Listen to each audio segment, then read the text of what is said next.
Welcome to this tutorial on how to multiply fractions, specifically 1/31 by 1/52. We'll walk you through each step to ensure it's easy to understand.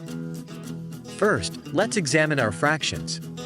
We have 1/31, where 1 is the numerator, the top number of the fraction, and 31 is the denominator, the bottom number.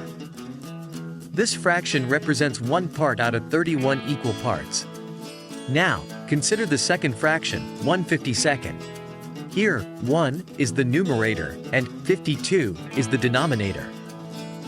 This fraction signifies one part out of 52 equal parts.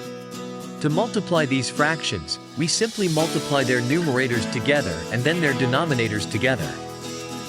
Multiplying the numerators, 1 times 1 equals 1.